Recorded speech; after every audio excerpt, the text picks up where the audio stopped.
আপনারা দেখছেন TVN24 news network. সবশেষ আপডেটে স্বাগত জানাচ্ছি আমি আব্দুল আল মামুন। মধ্যপ্রাচ্যে যুদ্ধবিরতি কার্যত ভেঙে পড়ার আশঙ্কা আরও জোরালো হয়েছে। কুয়েত ও বাহরাইনে থাকা আমেরিকান সামরিক স্থাপনাগুলো লক্ষ্য করে ক্ষেপণাস্ত্র ও ড্রোন হামলা চালানোর দাবি করেছে ইরানের ইসলামিক রেভলিউশনারি গার্ড কর্পস বা IRGC। এর জবাবে ইরানের সামরিক অবকাঠামোয় আরও বিস্তৃত বিমান হামলা চালিয়েছে আমেরিকা। দুই পক্ষই একে অপরকে যুদ্ধবিরতি লঙ্ঘনের জন্য দায়ী করছে।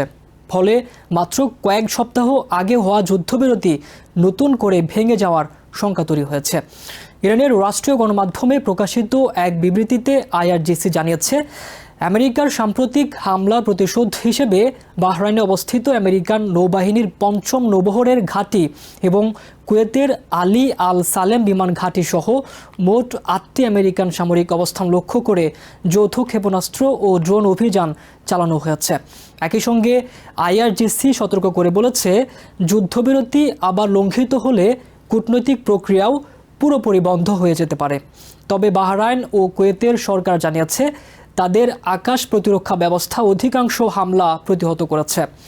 কুয়েতের প্রতিরক্ষা মন্ত্রণালয় জানিয়েছে, 2টি ব্যালিস্টিক ক্ষেপণাস্ত্র ভূপাতিত করা হয়েছে।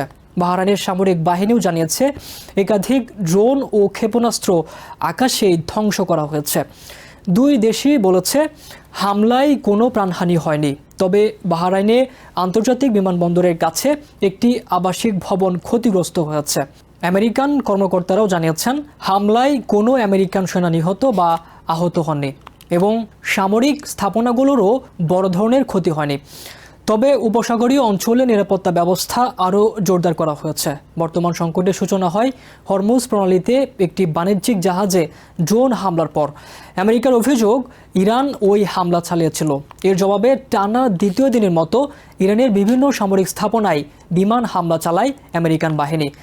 সেন্ট্রাল কমান্ড জানিয়েছে, অভিযানে সামরিক নজরদারি অবকাঠামো, যোগাযোগ ব্যবস্থা, আকাশ প্রতিরক্ষা কেন্দ্র, ড্রোন সংরক্ষণাগার এবং সমুদ্রে মাইন পাতা সক্ষমতা লক্ষ্য করে হামলা চালানো হয়েছে। ইরানের রাষ্ট্রীয় সংবাদ সংস্থা এসব হামলাকে যুদ্ধবিরতির আরেকটি লঙ্ঘন হিসেবে উল্লেখ করেছে, যদিও হামলার স্থান ও ক্ষয়ক্ষতির বিস্তারিত তথ্য তারা প্রকাশ করেননি। অন্যদিকে ইরানের দক্ষিণাঞ্চল এবং হরমুজ প্রণালীর কাছাকাছি এলাকায় একাধিক বিস্ফোরণের খবর প্রকাশ করেছে দেশটির রাষ্ট্রীয় গণমাধ্যম। হরমুজ প্রণালীকে ঘিরেও দুই দেশের মধ্যে নতুন বিরোধ তৈরি হয়েছে। ইরানের পররাষ্ট্রমন্ত্রী আব্বাস আরাকচি বলেছেন, সাম্প্রতিক সমঝোতা অনুযায়ী হরমুজ প্রণালী পরিচালনার দায়িত্ব শুধুমাত্র ইরানের। তিনি দাবি করেন, অন্য কোনো দেশ বা সংস্থার হস্তক্ষেপ উত্তেজনা আরও বাড়াবে এবং সমুদ্রপথ পুরোপুরি খুলে দেওয়ার প্রক্রিয়াকে বিলম্বিত করবে। এদিকে আমেরিকার অভিযোগ, ইরান আন্তর্জাতিক জাহাজ চলাচলে বাধা সৃষ্টি করছে এবং সেটি বর্তমান সংঘাতের অন্যতম কারণ। প্রেসিডেন্ট ডোনাল্ড ট্রাম্প নিজের সামাজিক মাধ্যম ট্রুথ সোশ্যালে দেয়া এক পোস্টে ইরানকে কঠোর হুঁশিয়ারি দিয়েছেন। তিনি বলেন, ইরান যদি আবারও যুদ্ধের পথ বেছে নেয়, তাহলে আমেরিকা সামরিকভাবে অভিযান সম্পূর্ণ করবে এবং ইসলামী প্রজাতন্ত্র ইরানের অস্তিত্বই থাকবে না। এর জবাবে IRGC বলেছে, উপসাগরীয় অঞ্চলে থাকা আমেরিকান ঘাঁটিগুলো আগামী কয়েকদিন নরকসম পরিস্থিতির মুখোমুখি হবে। এদিকে লেবানন সীমান্তেও উত্তেজনা কমেনি। ইসরায়েল জানিয়েছে, দক্ষিণ লেবাননে হিজবুল্লাহর এক সদস্যকে হত্যা করা হয়েছে, যাকে একজন ইসরায়েলি সেনার মৃত্যুর জন্য দায়ী করা হচ্ছিল। সম্প্রতি আমেরিকার মধ্যস্থতায় ইসরায়েল ও লেবাননের মধ্যে সেনা প্রত্যাহারের একটি সমঝোতা হলেও হিজবুল্লাহ তা প্রত্যাখ্যান করেছে। ফলে সীমান্তে সংঘর্ষ অব্যাহত রয়েছে। লেবাননের স্বাস্থ্য মন্ত্রণালয়ের তথ্য অনুযায়ী মার্চ থেকে এখন পর্যন্ত 4,200 জনের বেশি মানুষ নিহত এবং 12,000-এর বেশি মানুষ আহত হয়েছেন। বিশ্লেষকদের মতে, আমেরিকা ও ইরান কেউই এখনই পূর্ণমাত্রার যুদ্ধে জড়াতে চান না, কিন্তু পাল্টাপাল্টি সামরিক হামলা, যুদ্ধবিরতি লঙ্ঘনের অভিযোগ এবং হরমুজ প্রণালীকে কেন্দ্র করে বাড়তে থাকা উত্তেজনা পুরো মধ্যপ্রাচ্যকে আবারও বড় ধরনের সংঘাতের দিকে ঠেলে দিচ্ছে।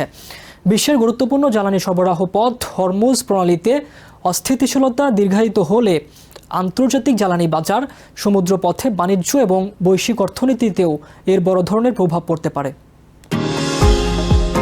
নিউ ইয়র্ক থেকে সম্প্রচারিত TVN24 টেলিভিশন বিশ্বজুড়ে বাঙালির কণ্ঠস্বর।